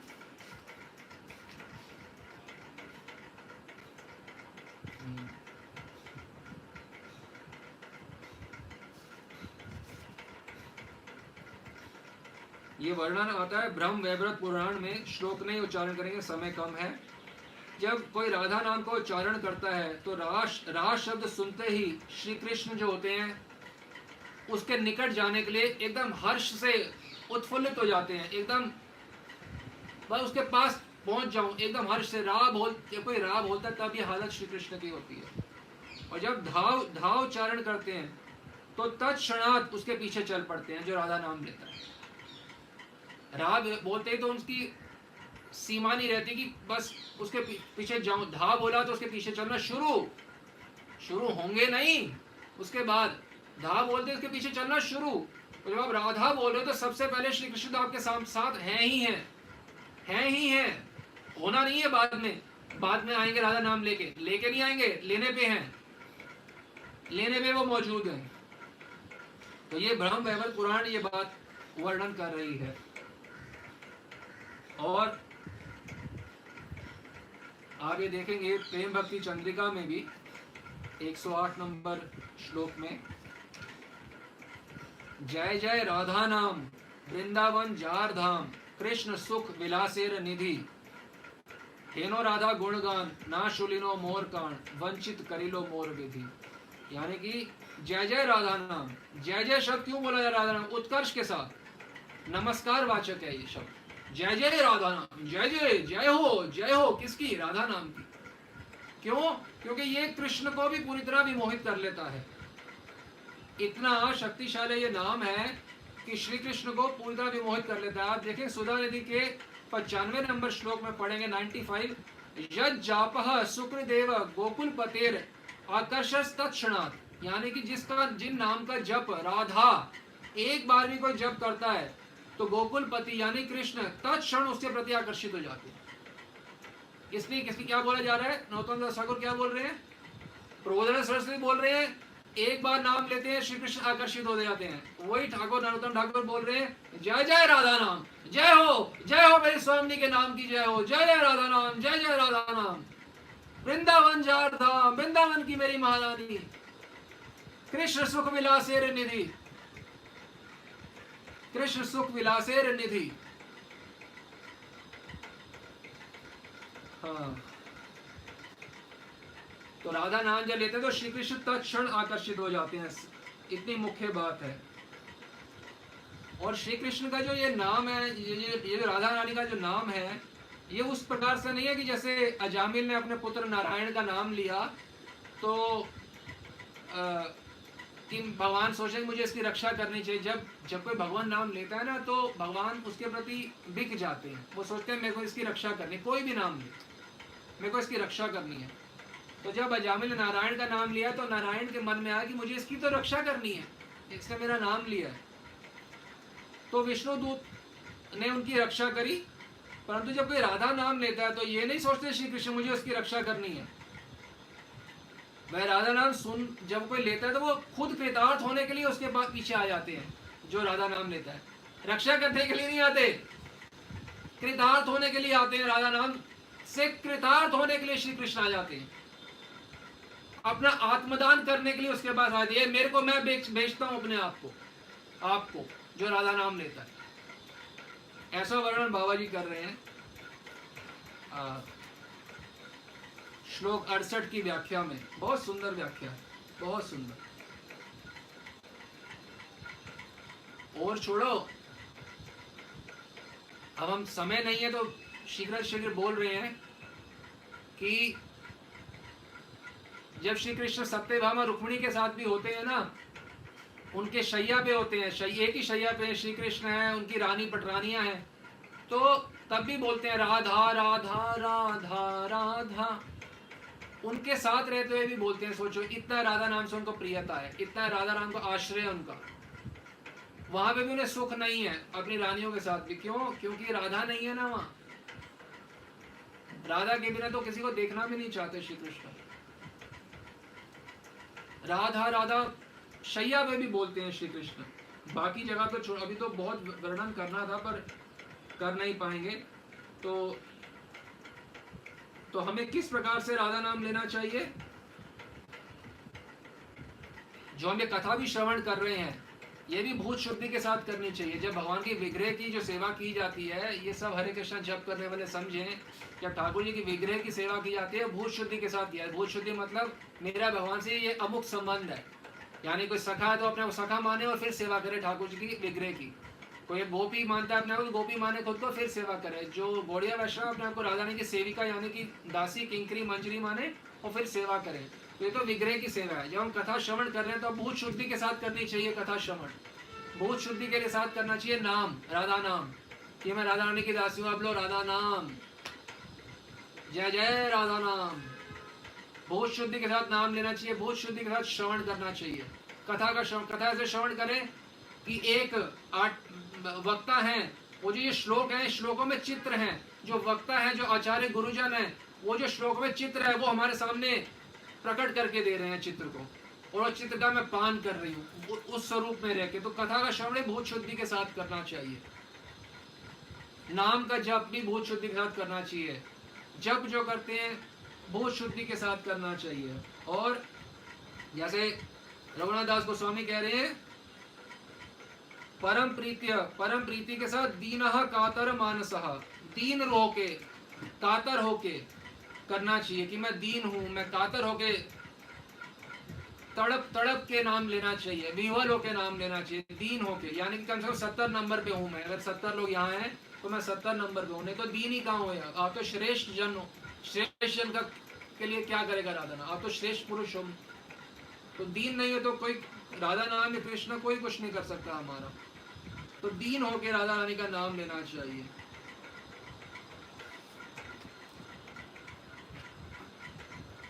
किस प्रकार से नाम लेना चाहिए?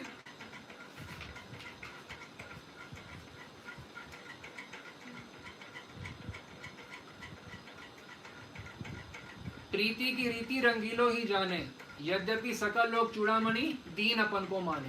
प्रीति की रीति, जो प्रीति प्रेम की रीति है, कौन जानता है? रंगीलो ही जाने। प्रीति की रीति रंगीलो ही जाने। श्री कृष्ण ही जानते हैं किस प्रकार से प्रीति की रीति है, किस प्रकार से प्रेम किया जाता है। यद्यपि सकल लोग चूड़ामणि, सारे लोगों के वो अधीश्वर हैं, दीन अपन को माने, अपने को परम दीन मान के राधा नाम लेते हैं श्री कृष्ण।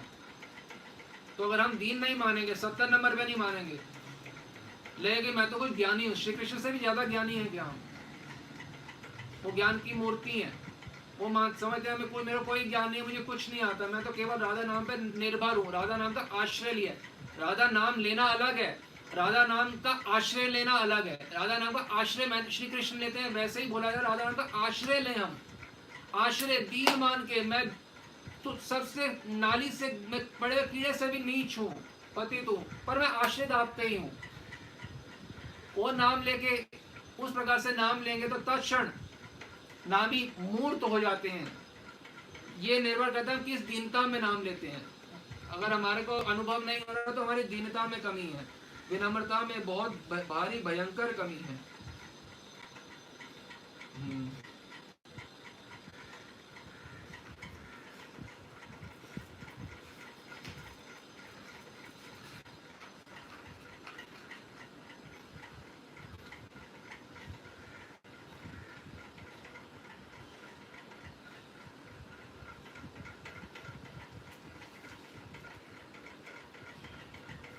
मैंने सोचा था बहुत कुछ काफ़ी जगहों से आपको आपके आश्वासन के लिए बताएंगे, बस समय कम है। तुआ पद चाई राई राई बोली, गद गद विकल पराण, क्षण एक कोटि कोटि युग मानत, हरि वल्लभ परमाण, हरि वल्लभ परमाण, गद गद विकल पराण, तुआ पथ चाई राई राई बोली, तुआ पथ चाई राई राई बोली, गद गद विकल पराण, क्षण एक कोटि कोटि युग मानत। श्री कृष्ण जब राई राई बोलते हैं, राई राई राधा राधा बोलते हैं, गद गद विकल प्राणों से, प्राण मुंह से नहीं बोलना होता, प्राणों से बोलना होता है राधा नाम। एक क्षण को कोटि युग के समान मानते हैं जब राधा नाम लेते हैं। हरि वल्लभ महान संत हुए हैं, वो प्रमाण कहते हैं हरि वल्लभ परमाण। मैंने देखा है, देख के बोल रहा हूँ, हरि वल्लभ परमाण। तो इस प्रकार से नाम लेना तो है, पर कैसे लेना है ये भी आचार्यों से सीखना चाहिए। ये आचार्य ही हैं जो हमें बता सकते हैं वैसे कि हमको किस प्रकार से नाम लेना है, किस प्रकार से उपासना करनी होती है। भक्ति का मतलब ही यही है कि अपने जो प्रेमास्पद हैं, जो युगल किशोर हैं, उनके सुख की लालसाओं में डूब जाना, उनके सुख की लालसाओं में डूब जाना होगा। इसको कहते हैं भजन। अभी तो हम क्या है कि अपने सुख की लालसाओं में डूबे रहते हैं।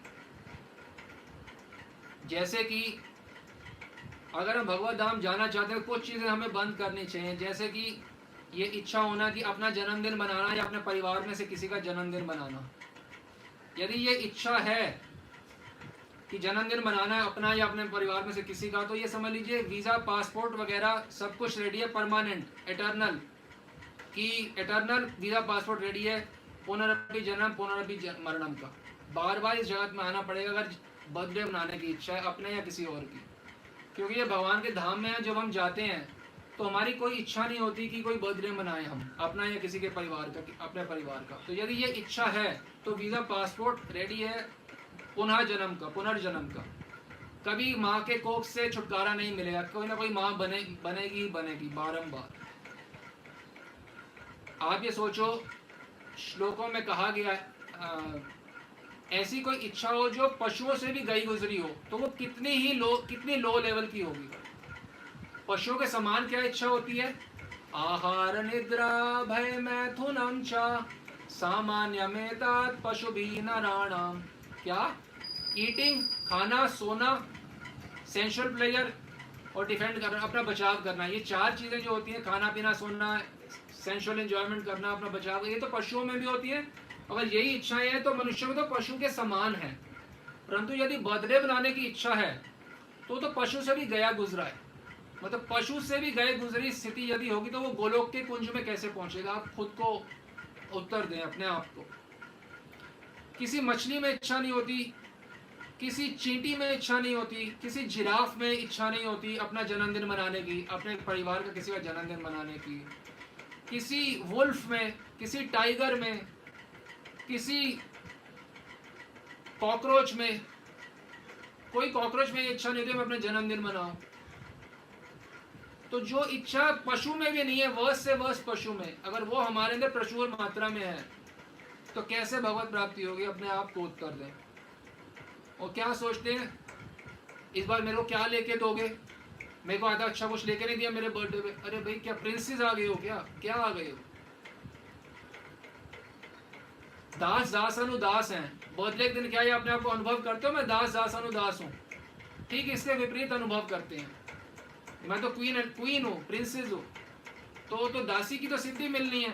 मान रहे क्वीन, बर्थडे मनाना उस दिन डे ऑफ अ क्वीन, तो कैसे सिद्धि मिलेगी? अपने आप से पूछें। कभी भी ऐसा होता है कि बर्थडे के दिन कोई फील करे कि हाँ मैं दासों का दास हूँ। संतों ने, हम ऐसे सिद्ध महात्मा भी जानते हैं जो अपने बर्थडे उसके अलावा अन्य दिनों पे भी बाथरूम साफ करते हैं निश्चित रूप से, कि तभी तो अनुभव होगा। मंदिर के बाथरूम, बड़े बड़े बाथरूम जिनमें अनेक लोग आते हैं, बाथरूम साफ करते हैं बर्थडे के दिन सुबह सुबह उठ के। ध्यान नहीं करते राधा कृष्ण का, बाथरूम साफ करते हैं। एक दिन नहीं, सालों सालों। एक बार जन्मदिन पर नहीं, दिन में, साल में कितनों बार। तभी तो हमारे अंदर घुसेगा कि मैं दास हूँ। अभी तो मैं अपने या अपने परिवार के जन्मदिन बनाने की लालसाओं से ही भरा हुआ होता हूँ। एक महीने पहले से ही शुरू हो जाता है, ये मुझे क्या लेके दोगे, हम यहाँ जाएंगे, हमने ये करना है। आप सोचो अगर एक महीने पहले शुरू हो गया तो आपका जप और गायत्री तो फॉर्मेलिटी हो गया, सच्चाई नहीं होगी उसमें वो छटपटाहट ही नहीं होगी। क्यों? क्योंकि आपको तो रियलाइज ही नहीं हो रहा कि हम दुखों के संसार में, दुखालयम अशाश्वतम में है। हमको तो बर्थडे मनाना है दुखों के संसार में। अश्रावक्र मुनि कह रहे हैं 15 अध्याय के 13वें श्लोक में, कुतो जन्म, कुतो कर्म, कुतो अहंकार एवच। अरे भाई कहाँ है जन्म, ये तो बताओ। इतना शारीरिक आवेश है कि हमको ये भी समझ आ रहा है कि जन्म ही नहीं है तो जन्मदिन कैसे होगा? जन्मदिन होने के लिए जन्म तो होना पड़ेगा। बात सही है कि गलत है? अरे भाई कुछ बना रहे तो वो होना तो चाहिए कोई चीज। जन्मदिन होने के लिए जन्म होना पड़ेगा। वो कह रहे कुतो जन्म, जन्म कहाँ है? कुतो कर्म, कुतो अहंकार एवच। जन्म ही नहीं है तो जन्मदिन का प्रश्न ही नहीं उठता। और ये तो वो इच्छा है जो कि गधे में भी नहीं होती, बिल्ली में भी नहीं होती, चींटी में भी नहीं होती, और मनुष्य में कूट कूट के भरी है। कितना भयंकर अनर्थ है। और अगर हमारा किसी पारिवारिक किसी के बर्थडे पे जाना ही पड़े तो हम खुशी से जाते हैं कि हम तड़पते हैं कि हाँ यार मेरे को ये क्या करना पड़ रहा है। अब मैं इंसानों के जन्मदिन में बनाऊंगा, मैं इतना घटिया स्तर पे पहुंच जाऊंगा। अब मनुष्यों के ऐसे चक्रों में पड़ जाऊंगा, मैं इंसानों के जन्मदिन बनाऊंगा अब मैं।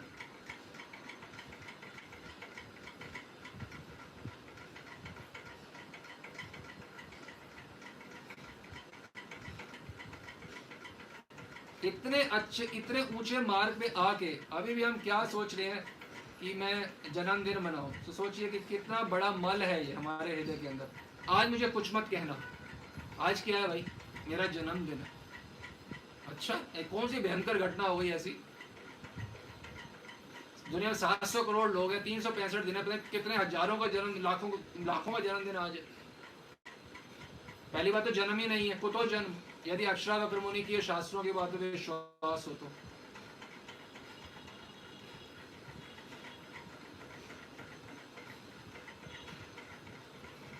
अगर हम जन्मदिन मना रहे हैं तो ना हमें समझ आ रहा है कि ना हमें कुछ मिलेगा, ना अगर हम बोले हम अपना तो नहीं मनाते, घर वालों का मनाने के तो कर लेते हैं, तो आपको ये भी समझ नहीं आ रहा कि उनको भी कुछ नहीं मिलेगा। असंस्पृश्य शरीरेण, अश्रावकर मुनि कहते हैं कि शरीर को तो स्पर्श ही नहीं करता कुछ। हमको यही समझ नहीं आ रहा कि दुखों का संसार है, मनुष्यों के चक्रों में पड़ के कुछ नहीं मिलेगा। ये मैरिज एनिवर्सरी, ये मैरिज, अब बताओ आत्मा की मैरिज भी हो जाती है, आश्चर्य है, मूर्ता का आश्चर्य है। और उसके बाद मनाना, एक मैरिज में उसकी एनिवर्सरी मनाना, इससे बड़ी मूर्खता क्या होगी। हम सर्व भी करते हैं गुरुजनों को, वैष्णव जनों को कबाड़ दिवस, और कबाड़ दिवस कोई मनाता है क्या कोई? ठीक है, कबाड़ दिवस में सेवा की जाती है, कई बार ऐसा भी हमने पाया कि सेवा भी करी जा रही है गुरुजनों वैष्णव जनों की, और शाम को मॉल वॉल पे भी जाया जा रहा है घूमने, या रोड पे घूमने जा। अरे भाई, खुद ही अपना मटिया मेट कर रहे हो सेवा। कबाड़ दिवस से कबाड़ को खुद ही चले गए मॉल मार्केट घूमने, तो फायदा क्या? रेस्टोरेंट चले गए, तो फायदा क्या हुआ करने का सेवा? ये तो रिचुअल पूरा हुआ। और एक महीने पहले से आज मेरा बर्थडे आने वाला है, तो हरे कृष्णा जप गायत्री सब फॉर्मेलिटी हो गया, क्योंकि समर्पण रहा ही नहीं, क्योंकि मेरे को तो यहाँ बर्थडे मनाने हैं बैठ के। पशु से भी गिरी हुई ये डिजायर है।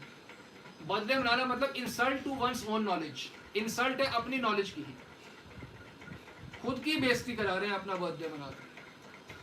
स्पिरिचुअल वर्ल्ड में किसी का ये डिजायर नहीं होता, ना गोलोक में ना वैकुंठ में, कि मेरा बर्थडे बने, और वो पूर्ण नॉलेज में स्थित होते हैं, पूर्ण नॉलेज में स्थित है, उनका डिजायर नहीं होता बर्थडे मने। और जो पशु में पूर्ण इग्नोरेंस में स्थित है, उनका भी इच्छा नहीं होता बर्थडे मने। ये विचित्र मूर्खता की मूर्ति मनुष्य है। जब करने के सिद्ध प्रणाली के बाद भी यदि इच्छा होगी बर्थडे मनाना है, तो धिक्कार है ऐसे नॉलेज पे। प्रेमास्पद युगल किशोर की सुख की लालसाओं में खुद को डुबाना, ना कि अपने बर्थडे मनाने की लालसा में या एनिवर्सरी बनाने की लालसा में। यह हमें समझना होगा। और इसको हम पिछले सत्र से रिलेट कर सकते हैं। यदि इस इच्छा से बाहर निकलना है, बदलना है, तो भी क्या करना होगा? हरि गुरु वैष्णव की अतिशय सेवा करनी होगी, क्योंकि उनकी कृपा से ही हमारे अंदर ये मूर्ता जाएगी, अपने आप से नहीं जाएगी। और एक बात अच्छे समझें कि सेवा जो होती है वो होती ही मनोमयी है, अपने मन के अनुसार नहीं। संत के, वैष्णव के, गुरुजनों के मन के अनुसार जो सेवा की जाती है उसको सेवा कहा जाता है, अन्यथा तो जड़ता की सेवा है। क्योंकि अगर आपने अपने मन के अनुसार सेवा की, मन तो आपका जड़ है, अगर उसी के अनुसार सेवा की तो जड़ता की सेवा। अगर सेवा ही नहीं हुई वो भगवत सेवा या संत सेवा, उनकी प्रीति विशुद्ध है, तो जिस मात्रा में विशुद्धता है उनकी प्रीति का लक्ष्य एकमात्र है, तो उसको सेवा बोला जाएगा। अन्यथा तो सेवा दिखते हुए भी सेवा नहीं होती, अपने अहम की सेवा हो रही होती कई बार। तो ध्यान देना है कि हम विशुद्ध मनोमय सेवा करें। ध्यान दें शब्द विशुद्ध मनोमय सेवा। देखिए, विशुद्ध मनोमय सेवा या तो अब शुरू कर दें या आने वाले जीवन में कर लें, दिस लाइफ और आफ्टर इनफाइनाइट लाइफ। अनगिनत जन्मों बाद करें या इस जन्म में करें, आना तो यहीं पे ही है। विशुद्ध मनोमय सेवा। जब हमने विशुद्ध मनोमय सेवा यहीं नहीं करी, कभी यहीं प्रैक्टिस नहीं करी सालों साल, दसियों साल, तो हमारे को वो एटर्नल राधा रानी की सेवा कैसे मिल जाएगी? वो तो विशुद्ध मनोमय सेवा है। तो उसकी प्रैक्टिस ही कभी भी नहीं करी, किसी के साथ भी नहीं करी।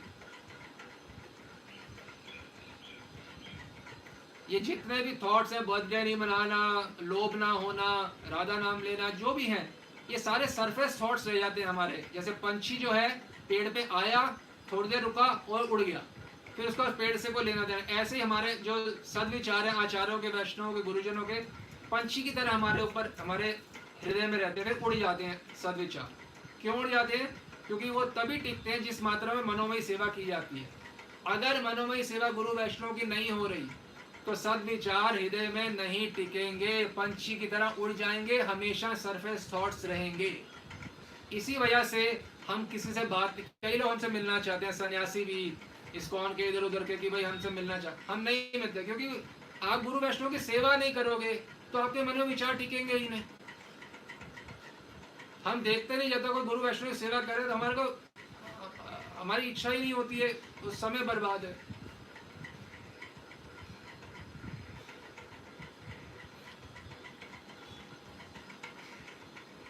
ये कर्म जो है एकमात्र ऑर्गेनाइजेशन है हमारी दृष्टि में जहाँ पे पर निंदा तो बहुत दूर की बात है, किसी की निंदा करना, पर चर्चा भी नहीं होती कभी। आप देखो यहाँ पे कितने लोग 12-13 साल से हो, कभी किसी के बारे में एक शब्द बात भी हुई है? निंदा तो बड़े दूर की बात है, किसी के बारे में गलत शब्द बोलना है तो कोई भी नहीं करता, मतलब पर चर्चा भी नहीं होती। पूरे विश्व में ऐसे कौन सा स्थान होगा जहाँ पर चर्चा भी ना हो? किसी के बारे में एक शब्द कभी भी नहीं। 13 साल हो गए, कोई एक शब्द कोई कह सकता है कि किसी के बारे में बात भी की गई हो? केवल विशुद्ध भक्ति, केवल विशुद्ध भक्ति। उसी प्रकार से जिस जगह पे ये आचरण द्वारा नहीं है कि गुरु वैष्णव की सेवा पे हमारा जीवन है और आचरण द्वारा नहीं है हो रहा, तो उन लोगों का संग करना, चाहे वो धाम में रहते हो या कोई भी शहर में रहते हो, वो असत्संग के अंदर आता है। कोई वो बाबा हो चाहे गृहस्थ हो, वो जिनका भी संग कर रहे हैं वो असत्संग के अपने आचरण द्वारा वो दिखा रहे हैं कि गुरु और वैष्णव की के ऊपर पूर्णता निर्भर रहने की कोई जरूरत नहीं। इसी को असत्संग बोला जाता है।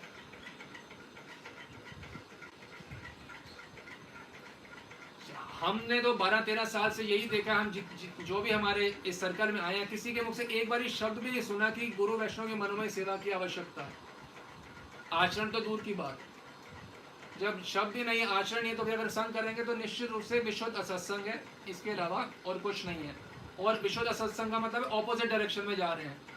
पूर्णता, दैन्यता और निर्भरता होनी चाहिए थी श्री गुरु और श्री वैष्णव के चरणों में, और उसके बिल्कुल विपरीत जा रहे हैं। परम स्वतंत्र आचरण, अपने प्रयास से सोचने की भगवत प्राप्ति हो जाएगी, ऐसा नहीं होगा, ऐसा संभव नहीं है।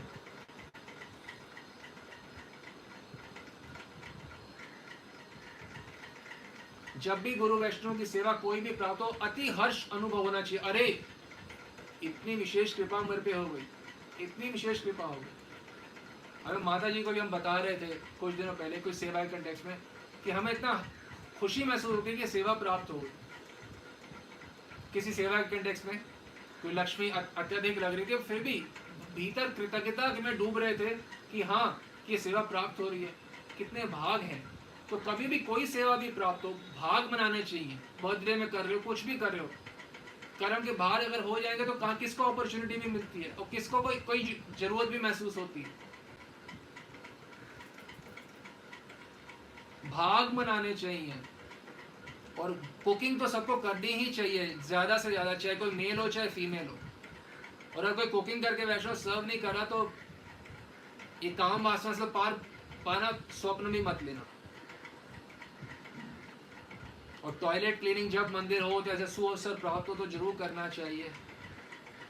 वास्तव में सिद्ध भक्तों का दर्शन तो दुर्लभ है ही, परंतु साधक भक्त का दर्शन भी बहुत दुर्लभ है। जो साधक भक्त हैं उनका दर्शन भी बहुत दुर्लभ है। क्यों? साधक वास्तव में वो है जो गुरु और वैष्णव के आश्रय में लेके साधन करे, भजन करे। मतलब कई शहरों में मिला के को एक साधक नहीं दिखेगा, सिद्ध तो दूर की बात है, साधक नहीं दिखेगा वास्तव में भजन करने वाला। परम स्वतंत्र आचरण, ये श्री कृष्ण बोल रहे हैं। यद्यपि क्या बोल रहे हैं श्री कृष्ण? यद्यपि स्वतंत्र आमी स्वतंत्र आचार, ये जीव को नहीं बोलना चाहिए स्वतंत्र आमी स्वतंत्र आचार, ये जीव के लिए नहीं है, ये ईश्वर के लिए है। स्वतंत्र आमी स्वतंत्र आचार, जीव तो पूर्णता निर्भर है कृपा पे। भक्ति में थोड़ी सी उन्नति के लिए भी। अब जैसे मनोमय सेवा के अंदर छोटी छोटी बात हम आपको बताएं, जैसे कि नवद्वीप की परिक्रमा का वीडियो है, हमने कहा सबको रोज देखना चाहिए। यदि सब रोज देख रहे होते तो पता नहीं कितने लोग, कितना अभी वो उसका यूट्यूब में पता चल जाता, पर सब लोग रोज नहीं देख रहे कि इस बात को मनोमय सेवा नहीं मान रहे। गुरु से हम कभी दूर नहीं है यदि उनकी वाणी फॉलो कर रहे हैं। वाणी फॉलो नहीं करे तो गुरु के समक्ष रहते भी गुरु के समक्ष नहीं है, साथ नहीं है। यदि कोई ये रोज नवद्वीप का दर्शन करता है परिक्रमा, क्योंकि आज्ञा हुई है गुरु जी की यहाँ रोज दर्शन करो, इसी से सिद्धि मिल जाएगी। और यही नहीं करे तो हम एक सामान्य बात मान रहे हैं, सामान्य मानव मान के उल्लंघन कर रहे हैं निर्देश का, तो इसी से अवनति होगी। छोटी छोटी बातों से अवनति होती है। पैसे भी नहीं लगने, फ्री का इंटरनेट होता है। नवद्वीप के दर्शन करने किसी को कुछ नहीं मिलेगा सिवाय आपके। और नवद्वीप के दर्शन करने में क्या समस्या हो सकती है? हम कितनी व्यर्थ की बातें करते हैं। तो ये आज्ञा पालन है। सुबह उठना, नवद्वीप के दर्शन करना, बर्थडे बनाने की इच्छा ना होना, स्वयं की या किसी और शारीरिक व्यक्ति की,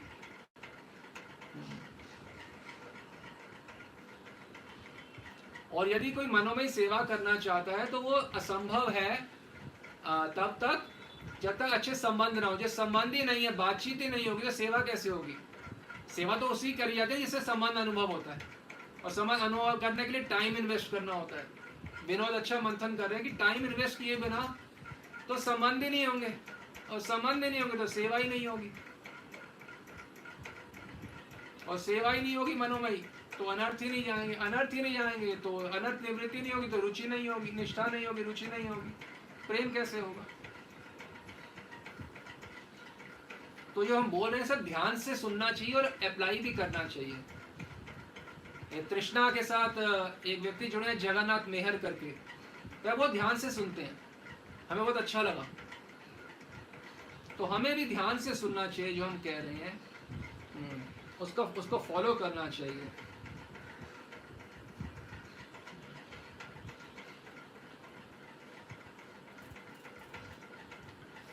ये जो राधा नाम है, आपको पता नहीं है ये क्या चीज मिल गई है।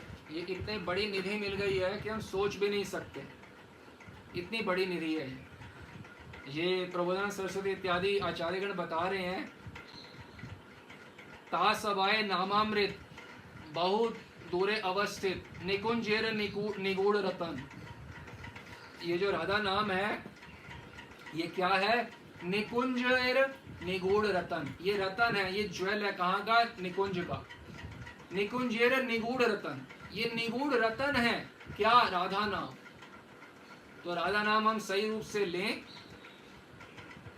और जैसे श्री कृष्ण लेते हैं, क्योंकि क्या है, प्रीति की रीति रंगीलो ही जाने। प्रीति की जो असली रीति है वो श्री कृष्ण ही जानते हैं।